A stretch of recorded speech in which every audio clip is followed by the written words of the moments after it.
Alors bonjour Alice, Bonjour, ça va? très bien. Alors on se voit aujourd'hui pour une petite conversation autour du féminin et du masculin. On se connaît bien puisque tu as commencé par me coacher en média training à une époque. Bon, je ne sais pas si le résultat sera bon ou pas, mais au moins on est là ensemble sur ce sujet. Alors, est-ce que tu peux nous présenter rapidement un petit peu ton parcours, qui tu es, ce que tu fais, ton profil, on va dire? Alors moi, je suis franco-autrichienne. J'ai travaillé pendant près de 20 ans en télé. Oui. J'ai vraiment couvert plein de choses. J'ai fait des émissions de voyage, j'ai travaillé pour Thalassa, j'ai travaillé beaucoup pour Arte, j'ai fait des émissions musicales et culturelles. J'ai notamment co-présenté One Shot Notes, qui était un peu un lundi musique, des formats musique phares. Enfin, c'était le format musique phare d'Arte. Mais ma grande spécialité, c'est vraiment les événements internationaux multilingues, c'est-à-dire que des événements qui sont diffusés dans le monde entier. Et notamment, parmi les best-of, j'ai présenté l'Eurovision en 2015. J'ai pu présenter, par exemple, un grand événement sur le changement climatique avec Arnold Schwarzenegger, devant tous les chefs de l'ONU, notamment. J'ai présenté le Live Ball, qui est le plus grand événement caritatif dans la lutte contre le sida au monde. J'avais sur scène Charlize Theron, Sean Penn, enfin toutes les stars hollywoodiennes. Et j'ai notamment eu l'occasion d'interviewer le président Macron en 2017 au Ghana sur le sujet le futur de la jeunesse africaine. Donc ça, c'est côté télé. Okay. Et à partir de 2015, après l'Eurovision, je me suis dit, écoute, tu as quand même présenté la plus grande émission au monde. Ce ne sera pas beaucoup plus grand et j'avais envie de faire autre chose à ce moment-là. J'ai envie de transmettre. Donc je me suis retirée de la télé et j'ai d'abord développé ma propre méthode de coaching de prise de parole en public. Oui. C'était sympa, mais après, je me suis vite ennuyée parce que moi, ce qui m'intéresse, c'est vraiment comprendre l'autre, aller beaucoup plus loin.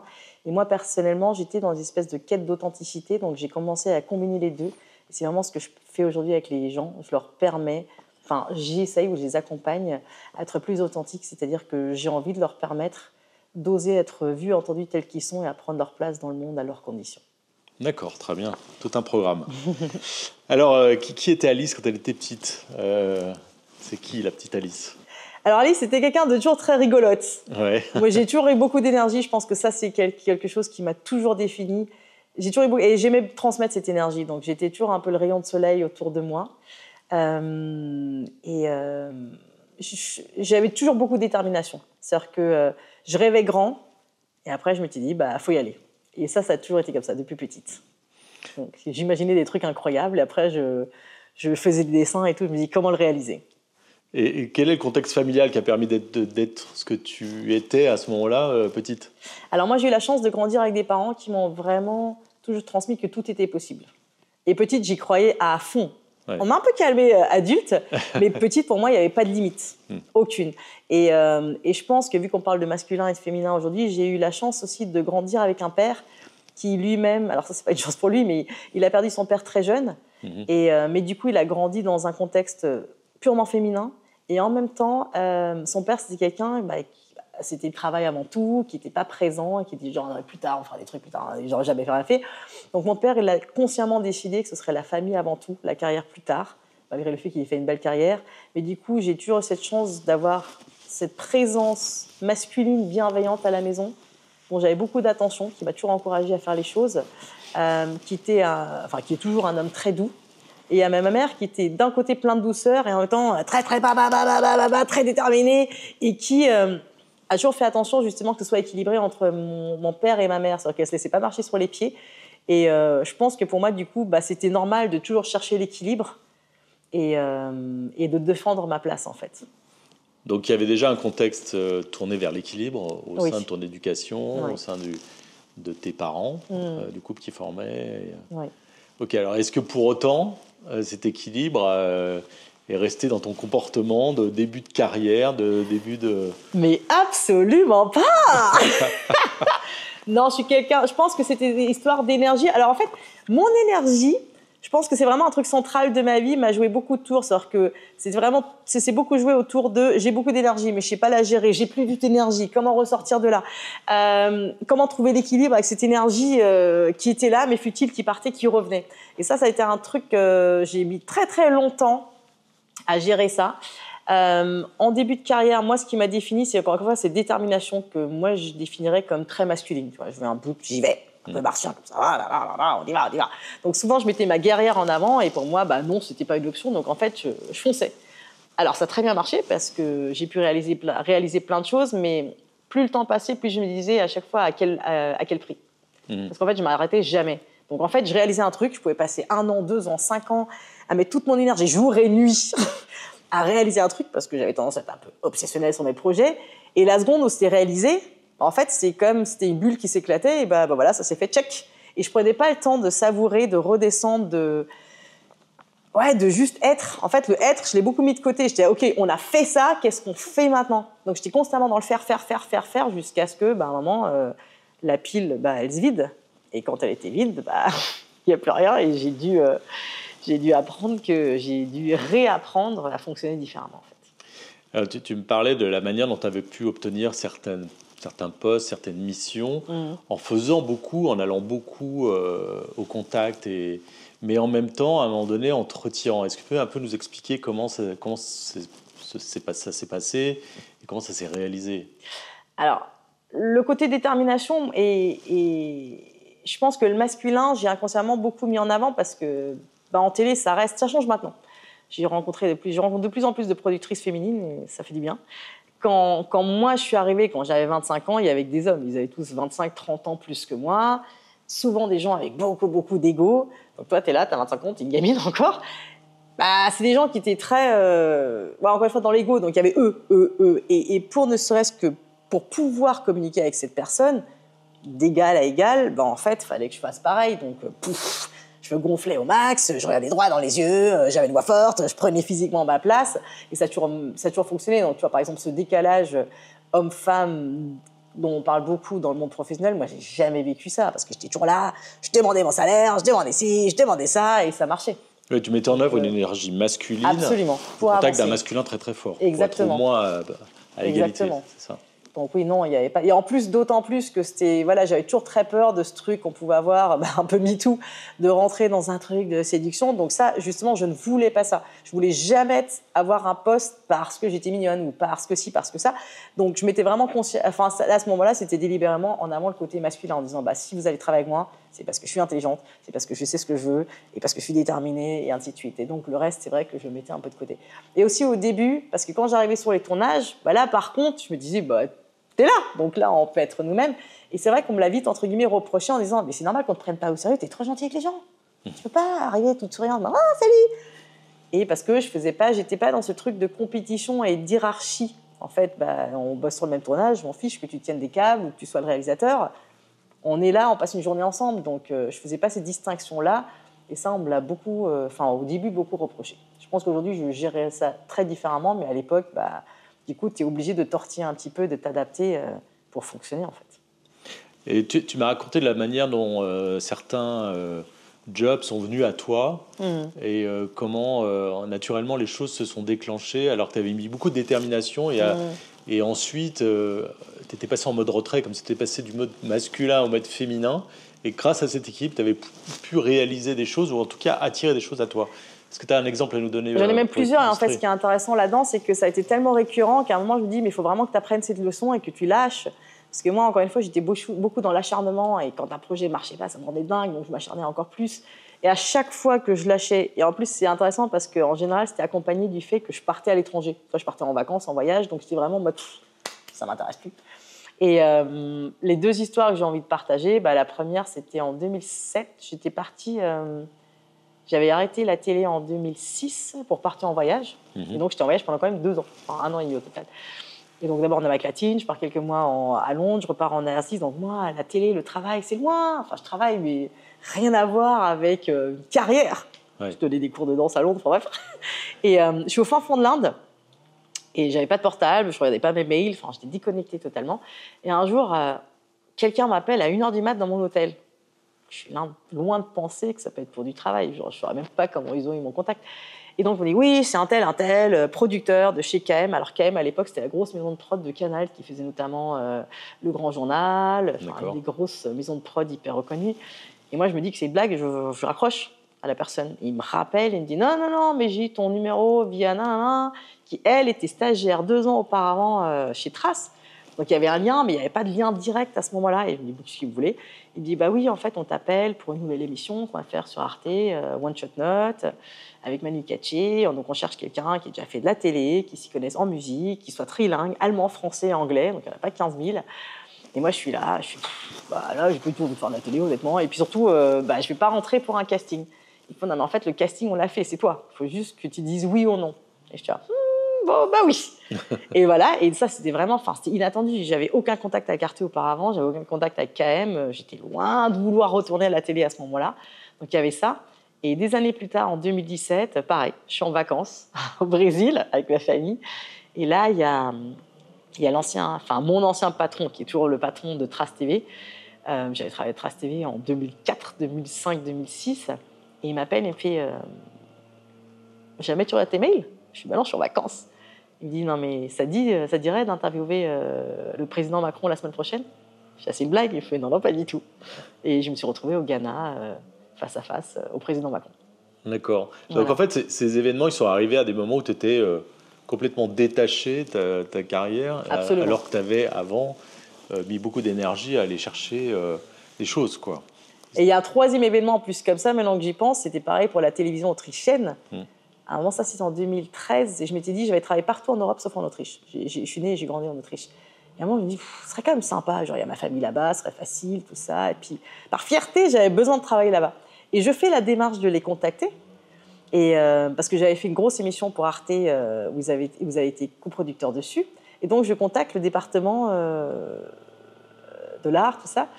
Et hop, on me rappelle, et là, c'est la direction, donc l'équivalent de la direction de France Télé, la directrice donc, du service public autrichien qui veut me rencontrer. Et moi, je suis convaincue que c'est par rapport à ma démarche. Et là, je me retrouve face à elle au bureau, et elle n'était même pas au courant que j'avais contacté ce département-là. Ah oui. Eux, ils cherchaient quelqu'un pour reprendre l'équivalent de La France a un incroyable talent. D'accord. Et ils avaient entendu parler de moi via... Voilà, et je me suis retrouvée, c'est comme ça que j'ai intégré la télévision autrichienne. Donc voilà, ça a été un truc vraiment récurrent dans ma carrière. Ok. Alors avec tous ces événements, toutes ces missions que tu as pu mener, comme l'Eurovision, l'animation de l'Eurovision, on en parlait, c'est quand même un gros sujet, il faut beaucoup d'énergie pour emmener tout ce monde-là. Et d'ailleurs, l'organisation, elle est encore plus lourde que ce qu'on peut imaginer quand on la voit à la télé. Je crois qu'il y a des répétitions, c'est ça? Alors en fait, ça se passe sur 6 jours, parce qu'à la télé, en France, je ne sais pas ce qu'il dit. On voit la finale, bien sûr. Parfois, on voit les demi-finales. Donc il y a 2 demi-finales et une finale. Donc c'est ce qui est diffusé. Mais quand on l'anime, il y a le même jour que l'émission le soir, qui est diffusée dans le monde entier, il y a une répétition générale, mais qui est faite salle pleine. C'est-à-dire que face à toi, tu as 10 000 personnes qui ont payé pour aller voir ce spectacle. Les artistes sont jugés à ce moment-là, donc pour nous, c'est pas du fake. Il n'y a juste pas les vraies robes, mais c'est tout ce qui change. On a des doublures de robes. Mais ça veut dire qu'en fait, pendant 6 jours, tu montes sur scène 2 fois par jour. Oui, parce qu'on a 3 répétitions par émission. Une qui est salle pleine et une qui est diffusée. Donc en fait, pendant 6 jours, tu ne fais que ça. 2 fois par jour, tu sors, et on avait l'impression que dans Gladiateur, tu sortais tes catacombes et ça faisait « Waouh, étalé !» Et c'est hyper impressionnant. Et vraiment, t'es un gladiateur à ce moment-là, t'es à fond. Et donc, t'es à 3000% d'énergie. Et c'est très, très difficile de redescendre après. En plus, tu l'as fait en plusieurs langues, c'est ça? Oui. Ouais, exactement. Et moi, en plus, du coup, je faisais une interview en italien. Moi, je l'ai vraiment fait en plusieurs langues. Et c'est vrai que ça, c'est un truc que j'arrivais pas du tout à gérer avant. Moi, j'étais à fond. Et je voulais pas accepter qu'après, il fallait un temps de récupération et un temps, surtout, si tu es à 300%, tu peux pas être à 100% le lendemain, c'est pas possible. Et ça, j'ai eu longtemps du mal à accepter. Je dis, mais j'ai besoin de fonctionner. Et donc, je me permettais pas ces moments off qui sont absolument fondamentaux. Et ça, aujourd'hui, je l'ai compris. C'est-à-dire que je vais te faire un truc à fond, mais le lendemain, il faudrait me demander. Parce que pendant toute cette période télé, tu étais effectivement à fond tout le temps et jamais tu t'accordais des moments de pause, de repos et de récupération, c'est ça? Je trouve ça très, très compliqué. J'y arrivais même pas. Je n'y arrivais pas. Donc ça, c'était ton énergie masculine permanente qui t'animait et qui t'animait même après les événements et après les émissions. Mais de manière très excessive. Ouais. Enfin, à un moment, je trouvais ça malsain et je ne pouvais pas m'arrêter. C'était pas possible. Je ne peux pas m'arrêter, je ne peux pas.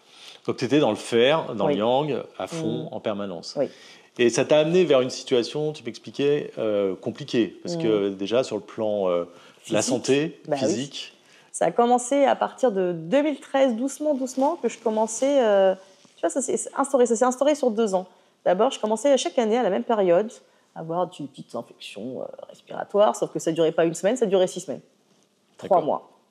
Où je montais, la fièvre, elle montait, elle descendait, mais ça ne s'arrêtait pas. Chaque fois, on me disait, mais qu'est-ce que vous faites? Je fais rien, je suis chez moi. Donc, il y avait tout ça. Il y avait vraiment un problème immunitaire qui s'y met en place. Pareil, je commençais à avoir des infections à gauche et à droite, sans raison. Mais pareil, elle ne durait pas 3 jours, elle durait... Enfin, je sais pas, je peux avoir une conjonctivite qui durait 3 semaines. Et après, j'ai commencé à avoir des intolérances alimentaires. Mais graves. C'est-à-dire que je ne pouvais plus rien manger. C'est-à-dire qu'à un moment, ce qui me restait, c'était fruits et légumes, poissons, voilà. Plus aucune céréale, pas de maïs, rien. Et ça s'est aggravé au fur et à mesure. Ensuite, fatigue chronique. J'ai eu, donc après l'horizon, je me suis retirée. Donc ça, on parle 2015. Plus de gluten, bien sûr, les classiques, plus de gluten, plus de produits laitiers, vraiment plus rien. Donc c'est-à-dire que je ne pouvais même pas aller dans un supermarché normal pour me nourrir, en fait. Je ne pouvais plus rien avaler. Pardon, j'étais enceinte à ce moment-là en plus, donc là, ça devient compliqué. J'ai ma 2e fille et là, il n'y a plus personne. J'accouche de ma fille et au même moment, je déclenche un vitiligo en plus. En 6 mois, je suis toute blanche, là, ça commence à monter. En fait, il n'y avait plus rien qui fonctionnait dans mon corps. Et là, je me suis dit, faut quand même que tu écoutes un peu. Donc là, j'ai décidé de tout arrêter, mais malgré cette démarche consciente, je continuais parce que c'était ma façon de faire, en fait. Donc, d'accord, je ne travaillais plus en télé, mais mes projets, j'étais toujours aussi acharnée. Enfin, je me dis, mais quand est-ce que tu vas arrêter, en fait? C'est quoi ta limite? C'est quoi ton stop? Et j'arrivais à, par exemple, je sais pas, à changer mon alimentation, il y a un truc qui s'améliorait, pouf, il y en a un autre qui sortait. Je suis, le problème, il est vraiment ailleurs. Le problème de fond, il était ailleurs et tu l'as identifié comment? Moi, je l'ai identifié qu'à un moment, je pense que se surfaire, c'était aussi d'être constamment dans cette suradaptation, de vouloir, c'était pas plaire, mais mettre tout le monde d'accord. C'est-à-dire que je voulais pas faire de peine à mes parents, qui comprenaient pas ce que je faisais. Je voulais pas faire de peine, entre guillemets, à mon conjoint, qui lui comprenait plus que, il y avait plus de sucre qui rentrait tout d'un coup. Je voulais être un rocher pour ma fille. Et en fait, c'était de devoir performer tout le temps face à tout le monde. À un moment, je dis, mais en fait, c'est pas possible. Et tu as besoin de cet espace de vulnérabilité où à un moment, tu peux dire, en fait, je lâche. Et ça, je ne me l'accordais pas du tout. D'accord. Et comme plein de gens, j'ai eu besoin de la maladie pour faire, OK, et pour mettre de jauger, se dire, OK, là, ça va mieux, mais on n'y est toujours pas. Qu'est-ce qui se passe encore? Ou est-ce que ça déconne? Alors, qu'est-ce que tu as commencé à entreprendre pour améliorer toute cette situation? Alors déjà, physiquement, j'ai vraiment changé plein d'habitudes. Voilà, le truc classique, changement alimentaire, essayer de mettre beaucoup plus de repos dans mes journées, reprendre le yoga, la danse, tout ce qui me faisait du bien. Donc vraiment être beaucoup plus à l'écoute du corps, ce qui n'est pas du tout évident et très très compliqué quand on est déconnecté à ce niveau-là. Voilà, c'est typique, c'est comme les gens qui vont remarquer qu'ils sont en colère quand ils font de l'urticaire. Genre, t'es quand même déjà à un niveau... Oui, t'es déjà au max. Voilà, c'est ça. Donc déjà, apprendre à écouter les petits signaux. T'es fatigué, va te coucher. C'est pas t'es fatigué, accélère pour terminer les choses. Et après, ça a été un travail d'aller vraiment consciemment dans plus de féminin. Et parce que vraiment, d'aller dire, OK, là, je suis dans un excès d'énergie masculine. Et ça, je l'ai compris parce que j'ai tout simplement commencé à faire des stages de féminin sacré. Je ne connaissais pas du tout avant. J'avais cette énergéticienne incroyable que, du coup, m'avait invité à faire ça. Et ce stage, je l'ai trouvé vraiment très, très intéressant, notamment au niveau des lâcher-prises. Et c'est après quelque chose que j'ai vraiment consciemment essayé d'appliquer à ma vie, de dire, OK, arrête d'être constamment dans le faire, laisse ta place à l'être. Déjà, qu'est-ce que tu as envie d'être? Qui tu as envie d'être? Et je suis rentrée aussi vraiment dans cette constante auto-observation, de me dire, OK, là, qu'est-ce que tu ressens? Qu'est-ce que tu as envie de faire? Tu as besoin de quoi? Et pas d'être dans une espèce, encore une fois, de faire martien. C'est ce que tu as découvert dans ces cercles sur le féminin. Oui. Donc, tu as découvert un peu l'énergie féminine que tu avais un peu oubliée, on va dire, dans ton fonctionnement initial, c'est ça? Oui. Et tu t'es retrouvée un peu par opposition à l'autre bout de ce que les gens essayaient d'être ou ce que tu pouvais trouver dans ces cercles, c'est ça? Ça veut dire que je suis vraiment allée explorer à travers ces cercles et après, dans ma vie quotidienne, un peu l'autre extrême. Parce que du coup, j'étais fâchée avec le masculin parce que je trouvais qu'il ne m'avait pas fait du bien, donc je le boudais. Et je suis vraiment allée chercher le féminin. J'avais besoin de comprendre ce que c'était, notamment ce fameux lâcher-prise. Ce que c'était d'accueillir. Enfin, moi, je n'ai jamais accueilli quoi que ce soit. Moi, je faisais en sorte que, mais encore une fois, je me dis, le prix que j'ai payé, mon énergie était tellement... Je laissais tellement trop d'énergie que je me dis qu'il fallait qu'il y ait une autre façon de faire. Et voilà, je suis allée chercher consciemment de nouveau ma créativité, juste me laisser rêver, créer des espaces où il ne se passe rien. Quand on n'a pas l'habitude, c'est hyper désagréable parce qu'on a envie de le remplir, en disant « Ok, là j'ai une heure, qu'est-ce que je peux faire ?» Et en fait, ça me stressait davantage parce que j'étais encore une fois dans le faire. Ok, tu pourrais faire 10 minutes de yoga et tu pourrais méditer 5 minutes. Et c'était n'importe quoi. Et en fait, je me dis « T'as un vrai problème. » Tu remettais la masculinité dans la féminité. Dans le féminin. Et c'était n'importe quoi. Donc ça a été un processus de vraiment 10 ans. Et après, ça m'a fait comprendre aussi que on était dans tout un système sociétal qui prônait le masculin. Donc il n'y avait pas vraiment de place pour ça. C'est-à-dire que quand j'essayais de le faire, les gens ne comprenaient pas ce que je faisais. Et j'avais plein de remarques en mode « Non mais tu peux pas ne pas travailler, qu'est-ce que tu fais? Non, je comprends pas ce que tu fais. » Et ça demandait aussi, moi je trouve, beaucoup de courage. Donc là, entre guillemets, le masculin m'a permis aussi de créer cet espace, de dire « Wow, merci pour vos commentaires. » Mais ça, là, je sortais un peu ma guerrière pour faire de la place pour moi. Pour derrière ça, avoir de la place pour mon féminin, pour dire, OK, là, ça, c'est mon espace de vulnérabilité. Qu'est-ce que je peux faire là? Par exemple, moi, j'ai toujours eu ce gros problème de me montrer faible.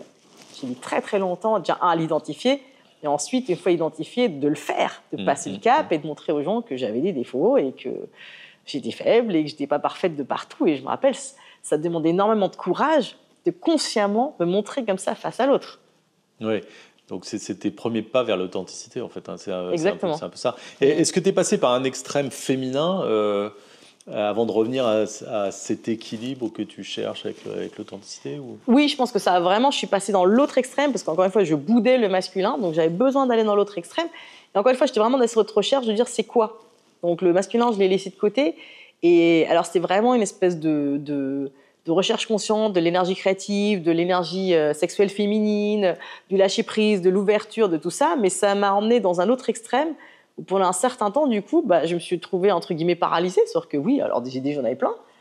Mais déjà, j'avais du mal à les mettre sur papier. Sauf qu'effectivement, j'arrivais pas à faire cette transition de toutes ces bulles qui arrivaient dans ma tête, à les mettre sur papier. Et encore moins à démarcher. Sauf que j'avais des idées et après, ça s'arrêtait là. Donc je ne savais pas qu'il était possible d'avoir un excès de féminin, parce que je ne connaissais pas. Mais l'excès de féminin, pour moi, c'est vraiment cette paralysie qui peut se mettre en place où on n'arrive pas à passer ce stade et à faire. Et après, je me suis dit, voilà, il va falloir rééquilibrer les deux. Et ça, je pense que ça a été la dernière étape de vraiment dire, OK, comment je peux trouver la place pour les deux, de dire, je me garde ces espaces-là de création. Et après, comment les transformer, comment mettre les choses en place dans la vie de tous les jours. Alors, comment tu as fait dans les différents domaines de ta vie pour progressivement retrouver cet équilibre entre le masculin et le féminin, de ces deux énergies, alors que tu venais d'un masculin hyper fort, tu étais allé te balancer vers le féminin pour comprendre comment c'était. Comment tu es arrivé à cet équilibre? Déjà, de me rendre compte qu'ils étaient en conflit. Ça n'a pas été évident et je pense que c'était aussi, de toute façon, tout ce qu'on vit, c'est un reflet d'eux et j'étais beaucoup en conflit avec mon conjoint à ce moment-là. Et je rejetais, et au-delà de lui, je rejetais vraiment tout le côté masculin de cette société. En fait, ça me débectait à ce moment-là. Et chaque fois, il me disait, mais je comprends pas. Enfin, j'ai l'impression que tu es la seule. Moi, j'étais là, mais j'avais l'impression que tout me faisait physiquement mal. Le système scolaire, le système, on doit aller travailler, c'est réglé, c'est structuré. Et tout ça, en fait, j'avais l'impression que ça, physiquement, j'ai eu un rejet là-dessus. Et après, je me dis, en fait, c'est à toi, à l'intérieur de ce système, de trouver ton équilibre. Tu vas pas aller t'exiler sur une île déserte. Et j'avais pas envie de toute façon, et j'avais pas envie de sortir non plus de ce système-là. On me disait, ouais, mais dans ce cas-là, il faut que tu te barres. Je fais, non, mais j'ai pas envie de me barrer, en fait. Mais je me dis, à l'intérieur de tout ça, il doit y avoir une autre façon de faire fonctionner de ça. Et je pense que ça, c'était la première pierre à dire, OK, finalement, en fait, comment est-ce que je jongle avec tous ces éléments que j'ai à disposition? Et doucement, je me suis rendu compte qu'effectivement, il y avait un décalage là. Et que j'ai vraiment consciemment fait ce travail en disant, en fait, qu'est-ce qui est bien dans les deux et comment les faire fonctionner ensemble. Mais ça, après, ça se travaille. Tu essayes des trucs, tu te plantes, ça marche pas. Et tu dis, OK, là, je me sens bien, là, je me sens mieux, j'ai plus d'énergie. Et doucement, tu avances. C'est-à-dire que tu as gardé des capacités ou des compétences du masculin. Tu es allé chercher des nouvelles compétences ou comportements du féminin. Et puis, tu as essayé de les fusionner un petit peu, de les faire travailler ensemble, en complémentarité, plutôt qu'en opposition. Exactement. Et quand tu es allé vers le féminin, entre guillemets, féminin sacré, comme on l'appelle dans les cercles de féminin, qu'est-ce que tu as trouvé qui t'a aidé et qu'est-ce que tu as rejeté pour finir, pour revenir à l'équilibre? Écoute, ce que je rejetais, c'est tout simplement le rejet du masculin. En fait, je pense qu'il n'y a rien à rejeter, c'est juste vraiment trouver, rien n'est mauvais, c'est juste, encore une fois, moi j'étais dans un truc très martien, dire ça sert, mais à petite dose. Ouais. Voilà. Et là, c'était la même chose. En fait, c'était pas l'excès, c'était vraiment le rejet du masculin qui a créé un excès de féminin. Mais ce que j'avais trouvé extraordinaire, je me rappelle le tout premier stage, et Au-delà du masculin, de féminin, c'est surtout, moi, ce qui m'a vraiment fait mettre le doigt sur une chose, c'est à quel point on est conditionné. Et en fait, de commencer un travail de déconditionnement. C'est-à-dire que j'arrive à ce stage, et je me rappelle, la femme qui organisait ce stage nous a fait tout un discours sur le week-end est pour vous. Donc vraiment, c'est important de faire, c'est quand même un terrain de jeu, un truc d'expérimentation. Vous faites ce qui vous fait du bien. Et tout ce que vous n'avez pas envie de faire, vous ne faites pas. Notamment, on devait cuisiner ensemble, faire la vaisselle, enfin les trucs de tous les jours. Je disais, si vous n'avez pas envie de faire la vaisselle, vous ne faites pas la vaisselle. Peut-être qu'avec quelqu'un d'autre, ça lui fera du bien à ce moment-là de faire la vaisselle. Ça paraît anodin, mais quand on est en groupe, c'est pas évident de trouver un équilibre là-dedans. Et en même temps, il disait, encore une fois, faites ce dont vous avez besoin. Écoutez-vous. Alors, je vois, ça va être super. Et le premier soir, il y a un premier cercle de femmes. Je rentre dans la salle et il y a des coussins de méditation par terre. Je ne me pose pas de questions. Je me pose comme il faut, en tailleur, dos bien droit. Et au bout de 10 minutes, je me dis, oh là, ça va être long cette histoire. Et au bout de 2 minutes, je commence à avoir mal partout.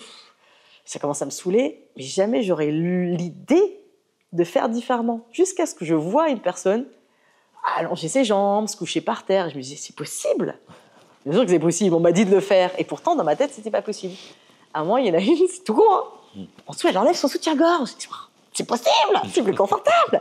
Et après, ça commençait à durer. Il était 1h du mat, 2h du mat. Et moi, je suis là, je me concentre par respect des autres. Et là, je vois comment les gens commencent à dormir les uns après les autres. Et je me dis, c'est pas irrespectueux. On peut faire ça. Et en fait, ça fait sauter cette notion de il faut faire et ça doit être comme ça. Et ça a réouvert la porte de, en fait, il est possible aussi de faire les choses différemment. Tout en étant dans le respect de l'autre, tout en étant plein de choses. Mais étant dans le respect de soi et en fait, il y a beaucoup de latitude. En fait, il est possible de recréer de nouvelles règles du jeu, les nôtres, à l'intérieur d'un système existant. Mais est-ce que c'est spécialement féminin que de sortir un peu des règles sociétales, l'organisation, etc. Non, je dis non, ça non. Alors, je pense que juste on vit dans une structure quand même, il y a une structure quand même très très figée. Je pense que j'avais besoin du féminin, ou plutôt de cette frustration féminine pour sortir, pour être capable de faire se péter cette structure. Je pense que c'était là. Mais non, je pense que c'est juste déjà prendre conscience qu'on est, encore une fois, dans des conventions qui ne conviennent pas forcément, d'avoir le courage de séparer ça et après, à l'intérieur de ça, de faire notre petite cuisine et dire, voilà, où est-ce que je me suis dit, qu'est-ce qui me fait du bien. Mon masculin, il a toujours été très fort. Je me vois pas sans. Encore une fois, je suis pas quelqu'un d'hyper douce. C'est pas ma nature. Moi, je me vois aventurière à la Indiana Jones, mais c'est bien aussi. Ok. Alors du coup, l'équilibre, tu l'as trouvé quand même avec un masculin assez fort. Et tu es allé chercher du féminin là où ça t'intéressait. Oui. Pour ouvrir une voie qui est plus vers l'authenticité qui te correspond. C'est-à-dire l'authenticité, c'est vraiment communiquer et être en fonction de soi ou de l'image qu'on a de soi et qu'on veut éventuellement donner à l'extérieur. Et comment tu es arrivé jusque-là et pour toi, c'est quoi l'authenticité ? Alors, je suis arrivée là justement, encore une fois, parce que j'avais cette quête personnelle où, donc, comme je t'avais dit, le déclencheur, c'était mon état physique qui était lamentable. Et encore une fois, parce que je me sentais enfermée vraiment dans un système qui ne me correspondait pas. Et tout le monde, et encore une fois, je me sentais très seule dans cette quête où j'étais en mode, j'avais l'impression d'avoir besoin de tout faire péter. Et tout le monde était là, mais c'est quoi ton problème ? Et je me disais, bizarre, personne à part moi, je suis enfermée, au secours. Et donc, j'ai commencé déjà, au-delà du féminin-masculin, de vraiment aller dans une démarche, comme je te disais, d'observation et d'auto-observation et de dire dans quoi je me sens enfermée. Déjà, pour comprendre, pour pouvoir transformer quelque chose, il faut déjà que tu comprennes à quoi tu as affaire. Donc, j'avais besoin d'identifier tout ce qui m'enfermait pour ensuite, doucement, pouvoir le transformer. Et pour moi, aujourd'hui, je pense qu'au-delà du masculin-féminin, alors encore une fois, on est dans un système très masculin, c'est pour ça que c'est dominant et c'est pour ça qu'il faut comprendre tous ces codes masculins pour pouvoir soit s'en livrer, soit les réadapter ou se les réapproprier, parce qu'encore une fois, pas tout est mauvais, c'est juste, souvent, il suffit juste un petit ajustement. Mais aujourd'hui, ce que j'essaye d'encourager les gens, c'est vraiment, déjà, j'ai passé 10 ans à vraiment comprendre le fonctionnement, les rouages de notre propre fonctionnement. C'est-à-dire qu'en fait, pour moi, il y a un triangle. Tu as l'authenticité, tu as le jugement et tu as l'image de nous et des autres. Et en fait, historiquement, si tu remontes au début de l'humanité, on avait besoin de soutien des autres. Notre survie physique dépendait de notre survie sociale. Donc, on a vite appris à avoir une image très, très lisse et d'adopter un maximum des codes sociaux pour assurer notre survie, en fait, pour ne pas se faire rejeter des autres. Sauf que ce fonctionnement, on a continué à l'avoir. Donc, jusqu'à aujourd'hui, dès qu'on est face à l'autre, on ne va jamais se montrer de manière vraiment authentique par peur d'être rejeté. Mais ça, c'est inconscient et c'est un mécanisme de survie. Et en fait, c'est juste de dire aujourd'hui, pour la première fois dans l'histoire, on peut aller au-delà de ça.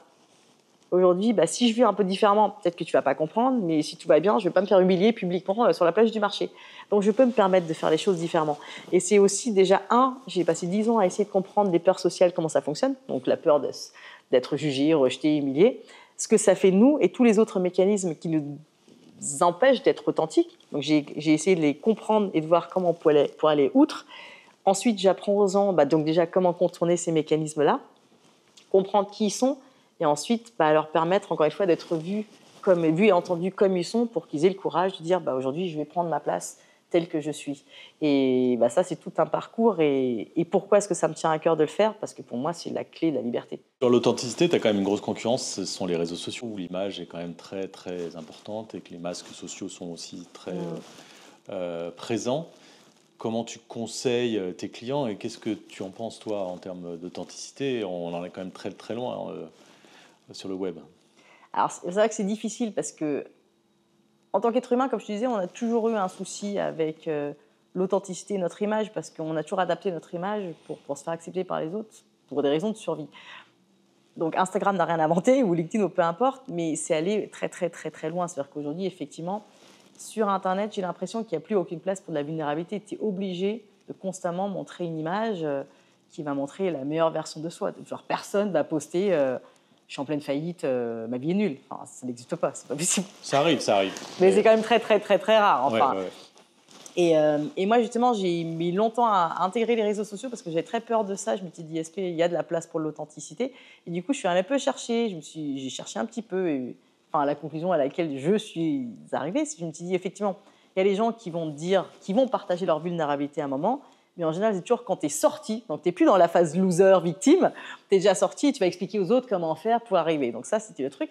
Et donc à un moment, j'ai fait mes petits tests à moi. J'ai commencé à poster des photos sans maquillage, mais avec des textes intelligents, moyennement de succès. Je postais n'importe quelle photo de moi d'il y a 15 ans en robe à paillettes, 1000 likes sur LinkedIn instantanément. Alors ça m'a quand même fait réfléchir. Je me suis dit, l'authenticité, c'est difficile. Et un jour, je suis allée plus loin. J'ai posté une vidéo ou une journée où je me sentais vraiment pas très bien. Mais il n'y avait rien de dramatique, c'était pas dans la victimisation, c'était juste, ce matin, j'ai fait ce que j'ai dit à tout le monde de ne pas faire. J'ai essayé de me faire violence, à faire un truc, à être dans le partage, mais ça n'a pas marché. Par contre, parfois, on a une réalité professionnelle, et j'avais juste mis une question, comment gérez-vous ça? Les réactions étaient assez intéressantes, sauf qu'il y a une copine qui m'a laissé un message instantanément en disant « Je m'inquiète trop pour toi, qu'est-ce qui se passe? J'ai vu ta tête. » D'accord. Une autre, c'était arrête tes conneries d'authenticité, va te coucher. Gère ta relation avec ton mec.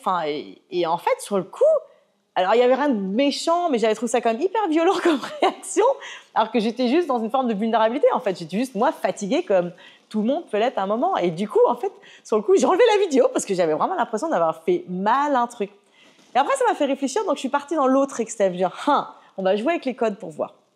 Et un jour, c'était il y a un peu plus d'1 an, j'étais en pleine rénovation de mon appartement dans le centre-ville de Lyon, en pleine canicule, juste avant de déménager. Donc j'ai passé une semaine à récurer des coins de mon four que j'avais jamais nettoyés, transpirer. Et je me suis amusée, je me dis, ok, tous les gens un peu coach successful, qu'est-ce qu'ils vendent des coachs d'abondance et de ça? Ils ont toujours les mêmes codes. En général, ils sont dans des hôtels de luxe à l'autre bout du monde. Qu'est-ce qu'il va avoir? Des piscines infinies et notamment le jet privé. Le jet privé, c'est quand même l'ultime symbole de la réussite. Donc, je suis allée sur Canva et j'ai juste au pif pris des photos totalement impersonnelles de jet privé, de piscines infinies et d'hôtels de luxe. Et j'ai posté ces trucs-là et je mettais, et j'ai mis tous les codes qu'on peut entendre sur les réseaux, hashtag liberté, hashtag je l'ai mérité, enfin peu importe. Et j'écrivais des petits textes. Et chaque fois, les gens étaient là, ouais, like. Et il y avait notamment une photo d'une nana dans une piscine de dos. Et tout le monde était là, ouais. Et notamment ma sœur. Et là, je me disais, c'est bizarre, comment elle peut liker une photo sur laquelle je ne suis pas? Et je l'appelle par intérêt. Je suis, qu'est-ce qui a fait que tu as mis un like? Elle me fait, je dis, c'est même pas moi. Et elle est juste en mode, bof, ça aurait pu être toi, ça aurait pu être à un autre moment. Ça l'a visiblement pas du tout interpellée. Et moi, ça m'a interpellée. Donc, je suis allée plus loin. Et donc là, je poste la fameuse photo du jet privé. Donc, c'est vraiment un truc impersonnel. J'ai juste décentré pour que ça fasse un peu photo amateur, mais il n'y a personne dedans. Je ne suis pas dessus. Je poste le truc et je mets juste, voilà, si vous me cherchez, pendant les 7 prochaines heures, je serai là. Et là, like. J'ai pas tellement de likes sur le post même, mais j'ai plein de messages perso de mes potes. Comment tu fais à chaque fois? C'est incroyable, faut que tu me donnes la recette. Un copain pilote qui fait photographie-moi à l'intérieur. Et à un moment, j'étais là, mais les gars, c'est du fake! Et sauf que là, ce qui était intéressant, c'est que je me suis rendu compte que, encore une fois, c'est cette image. C'est plein de gens, et ça c'était intéressant parce qu'il y a une suite à ça, tous les gens qui m'ont connu, disons, pendant le temps où je bossais à la télé, pour eux, ça paraissait totalement évident que ça soit, entre guillemets, mon quotidien. Genre, je peux, le mardi, nettoyer mon four, et le mercredi, être dans un hôtel de luxe en Thaïlande, et le jeudi, dans mon jet privé, normal. Alors qu'après, je raconte ça à une amie qui m'a connue il y a longtemps, depuis la fac, et je lui raconte toute l'histoire, et elle est morte de rire, elle me fait, mais moi, j'aurais tout de suite su, c'est que c'est un fake. C'est pas dans tes valeurs de monter dans un jet privé. Et là, pareil, à l'inverse, je me dis, mais c'est tout aussi une projection. Genre, comment c'est pas dans mes valeurs de pas, je vais pas en acheter un demain, mais si j'ai l'occasion de le prendre, bien sûr que je monterai dans. Et je me dis, c'est quand même intéressant, toute cette projection qui va avoir sur toi. Et donc, voilà, moi, ce qui m'importe dans toute cette notion d'authenticité, et c'est ce que je conseille finalement à tous mes clients. Moi, ce que je vais chercher dans l'image, c'est de leur dire, oui, il y a des codes qu'on peut apprendre pour paraître et pour se sentir plus sûr de nous quand on communique, notamment sur les réseaux ou en ligne ou peu importe, ou pendant une interview. Mais à l'intérieur de ça, l'essentiel, c'est vraiment d'aller chercher qui on est vraiment et encore une fois, d'avoir en tout cas, d'adapter le message verbal et d'être, déjà dans pas du appris par cœur, mais vraiment d'aller chercher ce qui nous tient à cœur. Parce qu'aujourd'hui, malgré tout, ce que recherchent les personnes, c'est de l'authenticité dans tout ça. Parce que de l'image, on en a un jour et nuit. Et à l'intérieur de tout ça, ça fait du bien de voir des vraies personnes, moi, je trouve. Ouais. Voilà. Et où est-ce que tu vois l'importance peut-être d'un équilibre entre le masculin et le féminin dans l'authenticité? Est-ce qu'on peut être très très dans le masculin, même en étant une femme, et être complètement authentique, ou est-ce que c'est pas en fait une façade?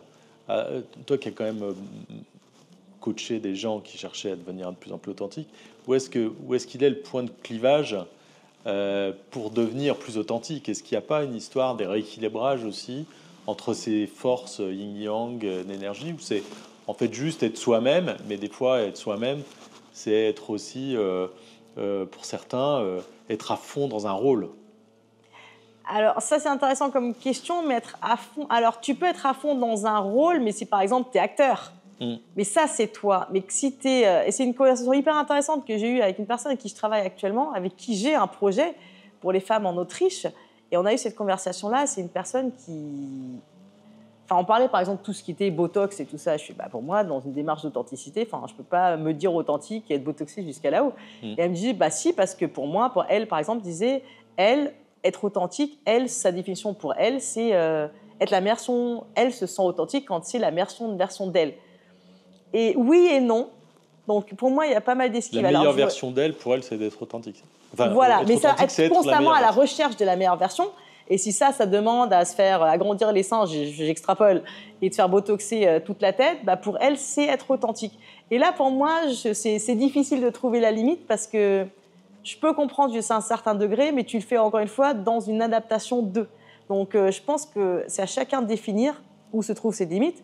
Et quand tu parles de rééquilibrage de masculin et féminin, oui, absolument, mais tu as des tendances naturelles. Moi, encore une fois, je ne serai jamais le cliché de la femme douce des années 50. On va savoir, enfin, peu importe, c'est pas moi. Et oui, comme il y a des hommes... C'est une énergie très yin. Voilà, mais c'est plus d'aller... Pour moi, l'authenticité, tu vas la chercher justement en allant chercher toutes ces parties, dire où est-ce que je me situe dans tout ça, en fait. On me demande d'être comme ça, c'est pas moi. Peut-être que j'essaye du coup de faire le contraire, c'est pas moi non plus. Où est-ce que je me situe? Alors oui, il y a beaucoup de suradaptation avec les femmes notamment qui ont une certaine position. Je travaille souvent pour les ramener un petit peu dans du féminin parce que là, il y a des mécanismes masculins qui se sont mis en place pour justement, et elles ont souvent dégagé tout l'émotionnel. C'est-à-dire qu'elles vont avoir beaucoup de mal oui, d'ailleurs, je pense que tu as dû croiser pas mal de femmes dans le monde de l'entreprise qui utilisent des codes et des comportements ultra masculins, ultra yang. Mais qui sont vraiment déconnectés du coup du féminin. Qui sont déconnectés du féminin pour pouvoir réussir dans un système qui est ultra yang. Absolument. Est-ce qu'il n'y a pas un moyen d'utiliser plus de yin et plus de féminin dans un système yang pour réussir différemment ou pour emmener une entreprise quand on est dirigeante ou une équipe quand on est manager vers quelque chose de plus équilibré? Alors, le premier truc que je fais avec hommes et femmes, c'est les reconnecter à leur ressenti. Et ça, pour moi, c'est vraiment créer cet espace, encore une fois, de vulnérabilité. Ça, c'est féminin pour moi. Et chaque fois, je leur dis, parce qu'ils ont peur de ça, c'est vraiment intéressant parce que ça fait peur. Et je leur explique qu'en fait, pendant des décennies, il y a eu cette croyance collective qu'il fallait séparer le monde du travail de notre vie privée. Sauf que ça fait que, inconsciemment, mais délibérément, on arrive au travail en laissant toute une partie de nous à la maison. Notamment tout l'émotionnel, nos valeurs, nos croyances, tout ça, ça reste à la maison. Et sauf que du coup, tu n'es pas entier au travail, mais tu as besoin, tu es la même personne en vérité. Et en fait, la première chose que je fais avec tout le monde, c'est les reconnecter à leur ressenti, d'aller voir une journée de travail, par exemple, qu'est-ce qui est agréable, qu'est-ce qui est désagréable. Déjà, de commencer par des choses binaires. Et après, d'apprendre à les exprimer. Et je fais, en fait, ça ne vous rend pas faible. Au contraire, ça ne veut pas dire que vous allez pleurer devant tout le monde, ça veut juste dire qu'au lieu de dire c'était intéressant, par exemple, de dire ça m'a surpris, j'ai été étonnée de découvrir, j'ai été déçue de voir. En fait, juste de verbaliser le mot qui va avec l'émotion, en fait, ça donne beaucoup plus de poids parce qu'on est des êtres émotionnels. Bien sûr. En fait, déjà, ça, c'est là, encore une fois, on est dans un masculin extrême où l'émotionnel, qui pourtant est aussi masculin, a été complètement irradié. Donc déjà, la vulnérabilité, souvent, on la prend pour de la faiblesse, ça n'a rien à voir. Et donc déjà, c'est à l'intérieur de ça, de créer une petite soupape, de dire, déjà, donne-toi le droit de sentir. Voilà, et de l'exprimer. Et au contraire, après, souvent, ces génial, ils sont là, ah ouais, c'est super, je vais faire ça en réunion maintenant, homme comme femme. Et au contraire, ça recrée d'autres liens parce qu'on est des êtres émotionnels, encore une fois. Oui, ça nous rend un peu plus humains aussi, de pouvoir mais ressentir des émotions, de les au-delà exprimer. d'humain, c'est qu'on ne peut même pas se comprendre parce qu'encore une fois, on communique à un niveau émotionnel. Donc si on se limite qu'à des faits, je ne veux littéralement pas comprendre ce que tu essayes de me dire. C'est vrai que c'est plutôt une qualité féminine que d'exprimer ses émotions, de ne pas les contrôler, mais justement de les vivre et idéalement de les accueillir. Dans le monde de l'entreprise, ce n'est pas spécialement accepté. Alors, ça arrive, ça commence à venir, mais ce n'est pas spécialement accepté. Et est-ce que tu as coaché des femmes à des postes assez élevés qui avaient vraiment du mal avec leur côté féminin ou d'autres qui, par exemple, avaient réussi à trouver un peu on va dire de qualité au yin pour pouvoir manager et de les utiliser vraiment plutôt que suivre le modèle masculin, patriarcal, très yang? J'ai eu les deux et c'est ça qui est hyper intéressant. Alors, ce qui prédomine malheureusement, c'est toujours le profil de la femme qui est partie dans le yang extrême et qui est totalement enfermée là-dedans. C'est-à-dire qu'elle s'est coupée de son yin et il n'y a plus rien. J'ai eu un profil où elle m'a avoué après qu'effectivement, il y a eu des tests en entreprise de fait où il disait qu'elle avait zéro empathie. Zéro. C'est-à-dire qu'en fait, elle passe du coup par une autre porte pour comprendre plus ou moins, pour créer du lien, parce que l'empathie et la compassion, elle ne comprend pas. C'est-à-dire qu'elle est face à toi, tu as un problème, elle va trouver la solution, mais pourquoi tu te sens mal, elle ne va jamais avoir accès. Donc c'est très très difficile pour elle de créer du lien. Elle est que dans le faire et à caser des gens dans les cases, voilà, case ça, case ça, case ça. Donc elle, on est allé chercher un petit peu déjà, voilà, encore une fois, à travers exprimer le ressenti, c'est vraiment la première étape. Et quand ils n'arrivent pas à le faire, juste déjà, je l'ai fait vraiment passer par un truc binaire. Déjà, est-ce que c'est agréable, désagréable? Est-ce que quand tu fais ça, tu te sens bien ou pas bien? Pour ensuite ouvrir doucement la porte. Donc déjà, de réouvrir la porte. Et effectivement, elle avait très, très peur de paraître faible en mettant plus d'émotion dans sa communication. Et elle, typiquement, c'était, non, juste, pardon. Oh. Et elle, le premier truc, c'était de dire, je passe par le mot en question. Voilà, de dire, encore une fois, j'étais étonnée, surprise, déçue. Ça ne met pas en danger de dire j'étais déçue par mon équipe. Au contraire. Donc déjà, d'arriver à faire ça. Donc ça, c'est un extrême. Et ça, j'en ai beaucoup. Après, l'autre, entre guillemets, extrême, c'est souvent, je travaille beaucoup pour les grosses entreprises où j'ai une formation en ligne, et notamment une entreprise française, mais vraiment internationale, où j'ai les profils du monde entier. Donc ça, c'est hyper intéressant. Et il y a beaucoup de Sud-Américaines qui sont basées à Paris. Et là où elles ont de la difficulté, c'est des femmes souvent très coquettes, qui n'ont pas du tout les mêmes codes en entreprise. Donc c'est des femmes avec des beaux cheveux, très coquettes dans l'apparence, des couleurs, des décolletés. Elles disent, déjà, elles ne sont pas prises au sérieux. Première chose. C'est-à-dire qu'on va dire, littéralement, on va chercher le café alors qu'elle est surqualifiée et que c'est la boss. Qui a tout le temps vraiment des remarques au premier degré en fait, au lieu de te maquiller, tu devrais peut-être passer plus de temps sur le dossier. Ce qui, à l'inverse, serait impossible. Jamais je pourrais travailler avec toi et dire, Christophe, s'il te plaît, ta chemise là aujourd'hui, c'est inimaginable. Ouais. Et qu'en fait, ce que leur dit, et elles, ce que je leur conseille, c'est pas du tout d'aller vers du yang, mais non, juste de vraiment adapter les codes qui finalement sont les codes universels. sel, sel. Et de dire, juste j'apprends à incarner la confiance physiquement et de dire, en fait, ça c'est universel parce que même typiquement le cliché de la matriarche, tu vois, ça va être quelque chose comme ça. Ouais. Donc déjà de dire, de manière universelle, quand on incarne la force et la confiance en soi, il y a certains codes qui sont pareils chez tout le monde. Et donc, les adapter. Et puis, c'est prouvé aujourd'hui scientifiquement que les gens qu'on estime importants, hommes comme femmes, c'est-à-dire qu'ils vont déclencher chez nous le respect sans rien faire, juste avec leur présence physique, prennent plus de place. Donc, déjà, d'apprendre à prendre cette place. Et après, pour le reste, je leur dis, n'allez pas vers physiquement. Physiquement, voilà. Ouais. Donc, en fait, c'est pas dans la posture. Voilà, posture, comment tu vas remplir l'espace, cet espace-là, mais aussi comment tu vas entrer dans une salle. Et ça va tout déterminer. Et après, ça, en fait, ça crée comme un terrain de jeu dans lequel tu pourras être qui tu as envie d'être.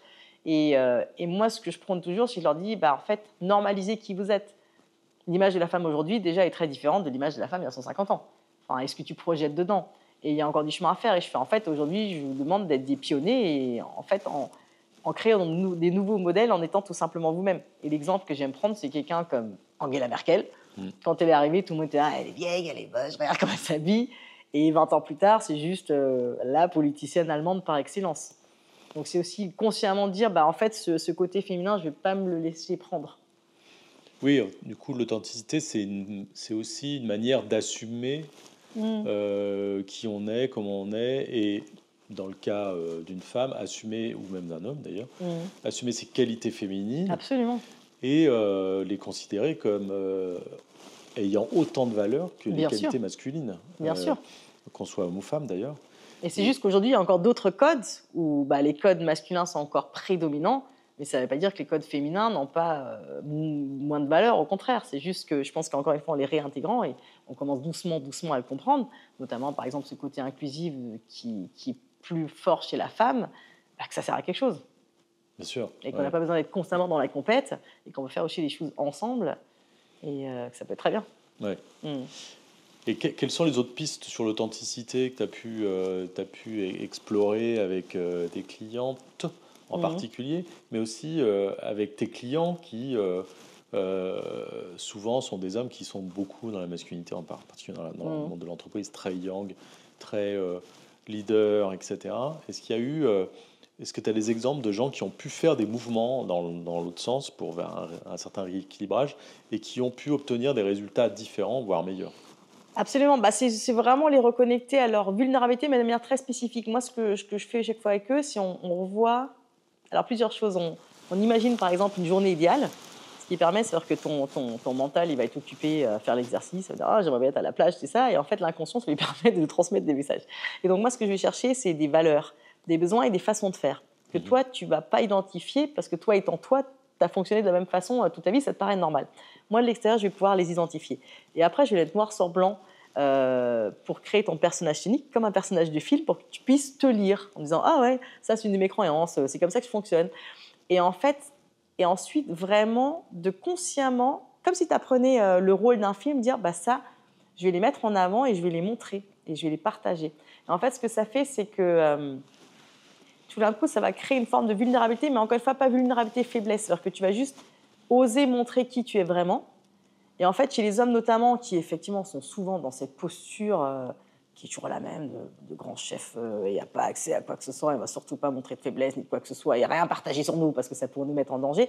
En fait, de partager les choses sur toi, par exemple dire, je sais pas, moi je suis quelqu'un qui a besoin de ça et ça, en fait, cette vulnérabilité va me permettre de mieux te cerner, parce qu'en fait, c'est une vulnérabilité choisie. Finalement, tu vas mettre en avant ce que tu veux, mais du coup, ça permet moi en face de dire t'es comme ça ou comme ça, savoir que déjà je vais mettre un peu plus de sens sur cette personne, de comprendre aussi comment tu fonctionnes, c'est-à-dire que je vais savoir que toi ça ce sera important pour toi, donc tu vas jamais le travestir, tu vas jamais le trahir. En fait, c'est juste en partageant un peu plus qui tu es réellement, créer une autre relation avec l'autre et encore une fois montrer ce qui est important pour toi et de permettre de partager ça. C'est une manière d'assumer ce que nous sommes avec toutes les dimensions qui nous composent et le tourner en avantage professionnel, par exemple. Ouais. Si je sais pas, si par exemple tu es quelqu'un d'extrêmement loyal et que je le sais, je vais pas te mettre au même poste que quelqu'un qui a bougé toutes les 3 secondes, mais c'est d'autres qualités. Donc oui, je sais qu'il va rester 3 mois, mais par contre, il sera hyper utile sur une mission qui bouge tout le temps. Alors que toi, je sais que je peux te garder là pendant 20 ans, tu bougeras pas. Et ça, en fait, c'est dire ça. Et c'est-à-dire que souvent, parce que souvent, nos besoins, on a l'impression que c'est des faiblesses. J'ai besoin d'avoir de stabilité. Ou, c'est très bien, ça peut être utile finalement.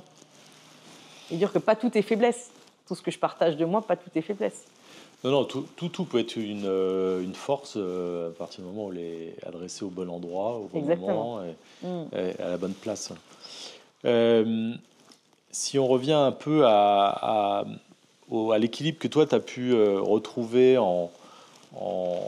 avec l'authenticité, aujourd'hui, qu'est-ce que l'authenticité t'apporte dans ta vie de tous les jours et comment tu la mets en œuvre au quotidien? Alors déjà pour moi, aujourd'hui, c'est une vraie philosophie de vie. C'est-à-dire que j'essaye de l'appliquer dans tous les domaines de ma vie. Donc déjà vraiment, encore une fois, je suis beaucoup en introspection.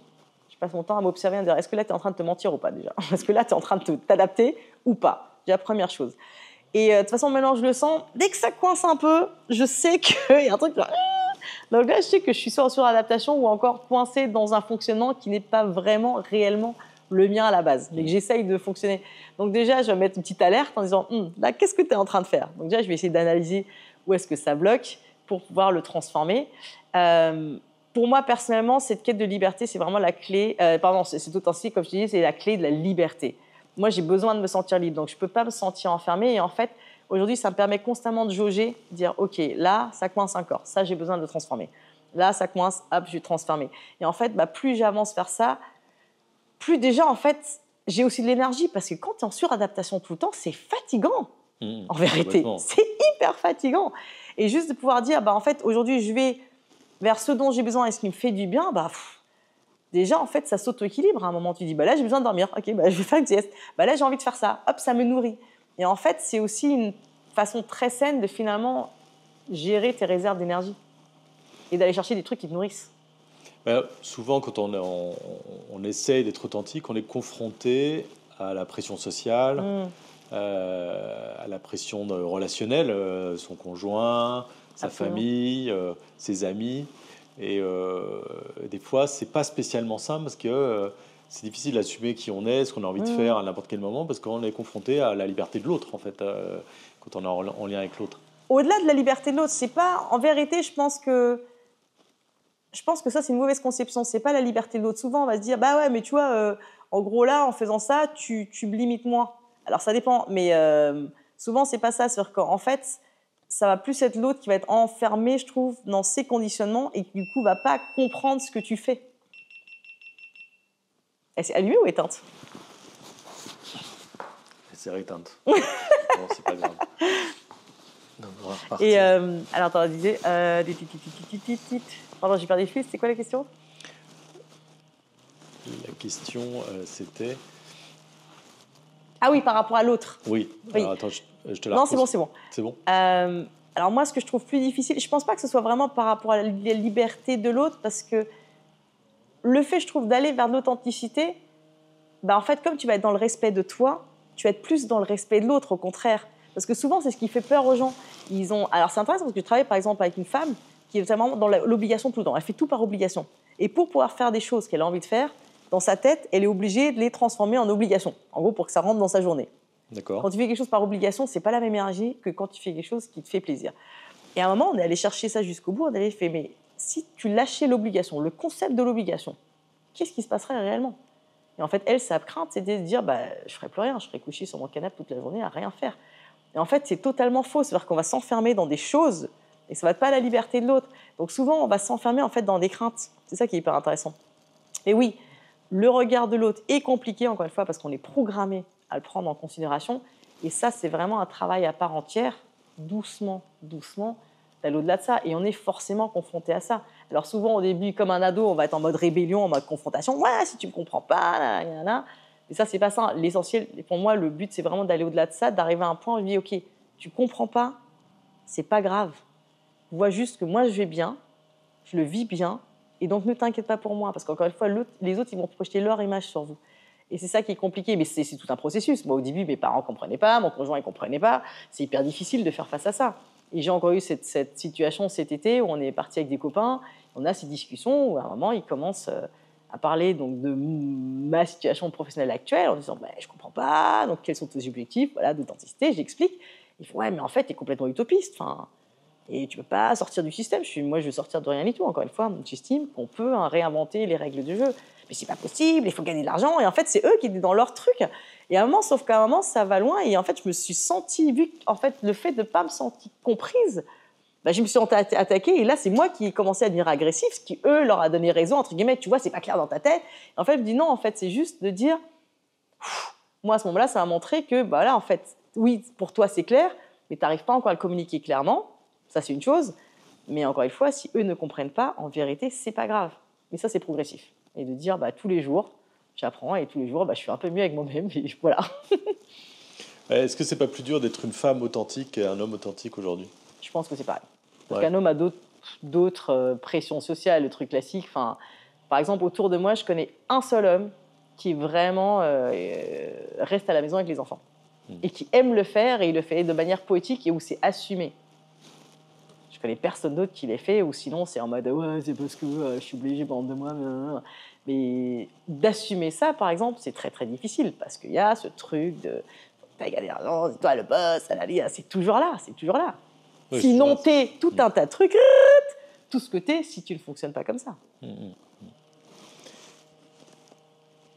vais juste faire un truc. Vas-y. Non, c'est bon.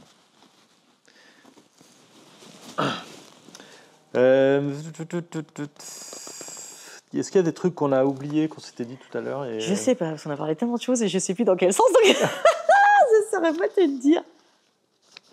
Où on met une conclusion. Je pense qu'on a dit plein de choses quand même là. Ouais, on a dit pas mal de trucs. Ah, attends, qu'est-ce que tu m'avais dit tout à l'heure? C'était intéressant sur... merde, c'était une de tes dernières questions. Non, on l'a fait ça, sur les conséquences, sur je sais plus ce que tu me disais. Non, je sais plus. C'était vers la fin. Les là, j'ai une petite question par rapport à ce qu'on vient de se dire. Là. Ouais, ok, vas-y. On est quand même dans un environnement, justement, plein de stéréotypes masculins et d'énergie très, très masculine. Et comment on fait pour être une femme authentique dans cet environnement-là, en particulier? Je pense que ce soit entre hommes-femmes ou peu importe tous les codes de la société, pour pouvoir les transformer, il faut les comprendre et les connaître. Et je pense que d'abord, il y a vraiment ce truc de comprendre dans quoi je suis enfermée, qu'est-ce qui me dérange, comment ça fonctionne, pour pouvoir jouer avec. C'est comme tu apprends à jongler. Enfin, tu dis, OK, 1 quille, 2 quilles, 3 quilles, 4 quilles, 5 quilles. Et après, tu peux consciemment aller à l'encontre. C'est-à-dire qu'aujourd'hui, par exemple, quand je vais jouer sur certaines images, dans mes formations ou dans mes conférences, je vais jouer consciemment avec ces codes-là, les inverser, mais parce que je les connais bien. C'est-à-dire que c'est vraiment, encore une fois, pour moi, c'est des règles de jeu.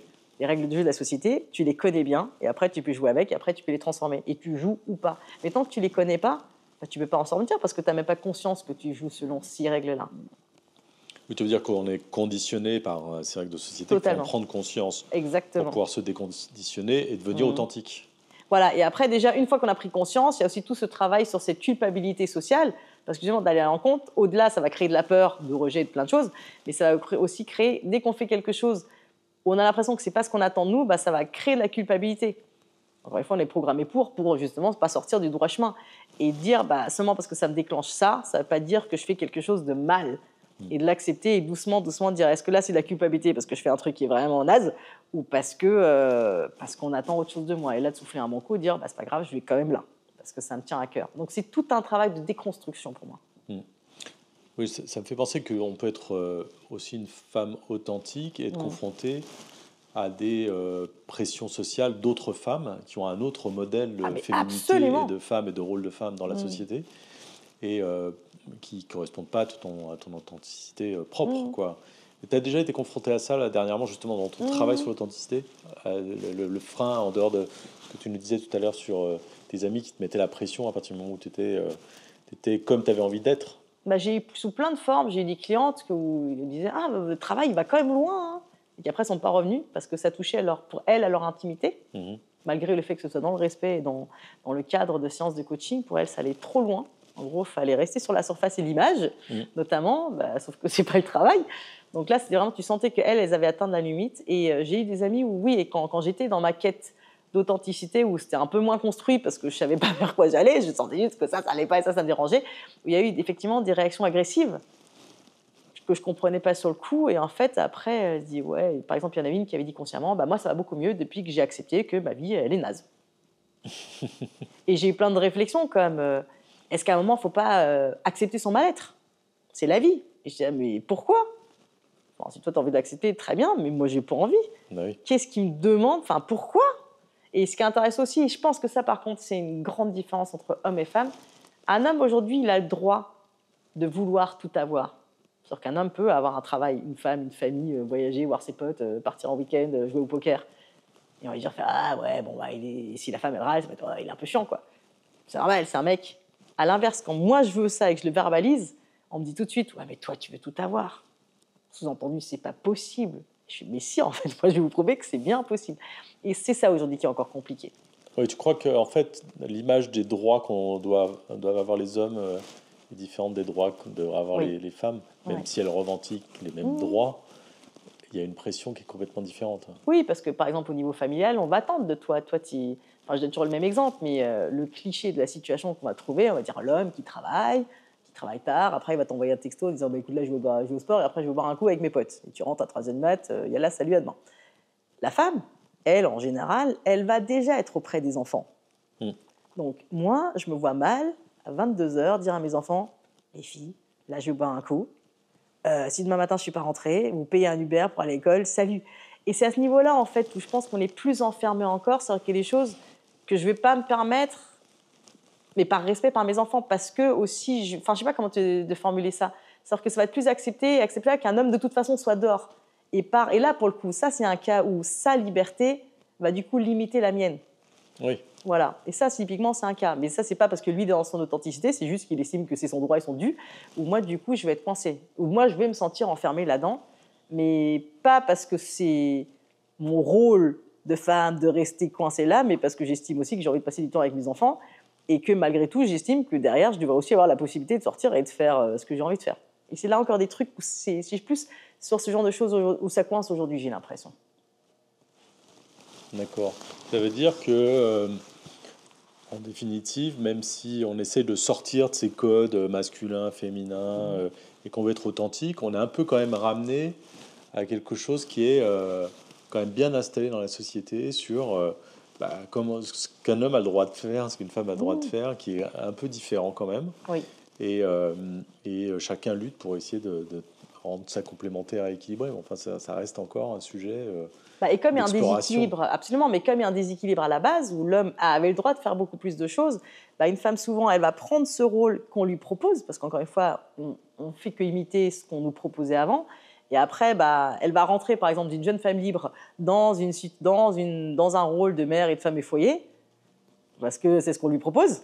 Et c'est comme ça que ça fonctionne. Et après, une fois dedans, elle va se rendre compte qu'en fait, ça ne lui va pas du tout. Mais ça va être compliqué parce que lui, il sera là, il va faire « Non, mais moi, mes privilèges, je ne vais pas les abandonner. » Et ce n'est pas une question d'être gentil ou méchant, c'est juste que c'est comme ça que ça fonctionne. Quand tu as un déséquilibre social, social, en fait, ceux qui ont les privilèges, ils n'ont pas envie de les rendre, mais c'est inconscient et c'est normal. On veut dire non. Et à l'inverse, celui en général qui va se positionner comme entre guillemets la victime va attendre que son bourreau, dans ce cas-là, lui accorde plus de place. Mais c'est pas comme ça que ça fonctionne. C'est-à-dire que les deux ont une responsabilité, eux, de comprendre qu'ils sont là-haut, donc les hommes, à accepter qu'il y a toujours un déséquilibre et qu'ils vont devoir laisser de la place. Et de dire, si une femme arrive, pas la voir comme un ennemi, de dire, en même temps, il est temps d'ouvrir ce cercle. Et à l'inverse, de la femme, d'avoir aussi ce courage de dire, cette place, je vais la revendiquer, c'est la mienne, et pas rester là à faire, oui, mais il me laisse pas. Non, mais c'est à toi d'aller la chercher. Donc c'est vraiment un travail des deux. Et ce travail, toi, que tu fais, que tu as fait jusqu'à maintenant, il a consisté à aller chercher aussi du féminin et du masculin en toi pour pouvoir te donner la force de bouger et de rester authentique, de devenir plus authentique. Absolument. Et aussi, ça, alors déjà, moi, d'être plus authentique et aussi de comprendre l'autre finalement. Parce qu'en allant chercher vraiment consciemment tous ces codes masculins et féminins, aujourd'hui, je les vois. Et j'arrive à les identifier et je fais OK, là on est dans ce genre de comportement. C'est-à-dire qu'avant j'aurais juste dit il ou elle est comme ça, mais aujourd'hui je vois les codes. Donc c'est un peu comme si je voyais la matrice et faire OK, là on est en train de jouer avec ça, comment le contourner, comment le changer, comment faire face à cette personne-là. Ou avant j'aurais pas joué, et ça me permet aussi du coup, je trouve, à interagir mieux avec les autres. C'est-à-dire que OK, ça c'est tes règles du jeu, bah, je vais mettre pas à ton niveau, mais genre, si c'est ce que tu comprends, on va jouer sur ce registre-là pour que j'arrive à faire passer mon message. Ça ne veut pas dire que je vais me travestir, c'est juste que je vais m'adapter si besoin. D'accord. En disant, c'est comme si tu parlais l'anglais et moi le français, bah, à ce moment-là, tu ne me comprends pas, je vais parler un peu plus anglais. Mais ça ne veut pas dire que je vais lâcher ma langue maternelle, je vais juste m'adapter. Donc tu vas devenir anglaise pour autant. Voilà, exactement. Voilà. Alors pour finir, en conclusion, qu'est-ce que tu donnerais comme conseil aujourd'hui aux jeunes femmes et aux femmes en général pour atteindre progressivement plus d'authenticité et en jouant avec leurs énergies masculines et féminines? Alors de manière générale, c'est vraiment normaliser qui vous êtes. Ça, c'est très important de dire, OK, au lieu de chercher constamment l'adaptation, alors comment me faire accepter, dire, OK, qu'est-ce qui me définit vraiment, qui j'ai envie d'être et comment est-ce que je peux le montrer, le partager, le communiquer en permanence. Parce qu'aussi plus ce sera clair à l'extérieur, si je ne te dis pas que j'ai besoin de quelque chose, si je ne te dis pas que j'ai envie de quelque chose, tu ne peux pas le savoir. Donc tu ne peux pas non plus répondre à mes besoins. Donc il y a déjà ça. Donc vraiment installer ce truc-là et oser le montrer. Et au niveau du masculin et du féminin, bah, c'est vraiment d'aller chercher les deux et de comprendre qu'encore une fois, on a besoin des deux. Ce n'est pas en rejetant un qu'on va être plus efficace. Et d'aller jouer avec ça. Parce que naturellement, bah, on n'a pas le même niveau de yin et yang tous. Et dire, bah, naturellement, je suis attirée vers ça, mais est-ce que je ne vais pas dans un extrême? Est-ce que je le fais parce que c'est naturel ou parce que j'ai l'impression que c'est comme ça que je dois faire fonctionner? Et si je sens que j'ai du mal avec l'autre, bah, consciemment d'aller le chercher et de l'explorer. Par exemple, parce qu'il y a plein de parts de nous, bah, si on ne va pas les chercher, on ne les découvrira jamais. Ça ne veut pas dire qu'elles ne sont pas là. Et moi, je suis allée beaucoup jouer, par exemple, un peu avec ce qu'on appelle le dark feminine, un peu je ne sais même pas comment appeler ça en français, un peu le féminin sombre, celui qui fait peur, qui va être un peu... je ne sais pas, par exemple, prenons tout bêtement, un truc qui m'a beaucoup occupé, c'est le mythe de la sirène. Le mythe de la sirène. Si on prend ça, c'est quoi finalement? C'est un être féminin qui est tellement attirant à travers son chant que toi, en tant qu'homme, genre, ça va te faire perdre la raison. C'est-à-dire que le féminin est dangereux. Bah, y a du pouvoir chez le féminin. De la séduction, c'est-à-dire que cette notion de pouvoir de séduction que beaucoup de femmes vont rayer complètement parce qu'on va te faire comprendre que c'est dangereux pour toi et pour l'autre. Et à un moment, c'est d'aller rechercher ça et faire en même temps, en fait, c'est une puissance. Ça ne veut pas dire que je vais l'utiliser pour te manipuler, mais toi en face, aujourd'hui, en 2024, tu es aussi censé pouvoir te contrôler un petit peu et pouvoir accepter ça, que c'est une belle part du féminin finalement. Et il ne faut plus se cacher, en fait. C'est vraiment ça. Le message ultime, c'est arrêter de vous cacher et oser être vous. Voilà. Ok, bah merci pour cette conclusion, Alice, et merci pour cette conversation. Et à très bientôt alors. Merci beaucoup à toi.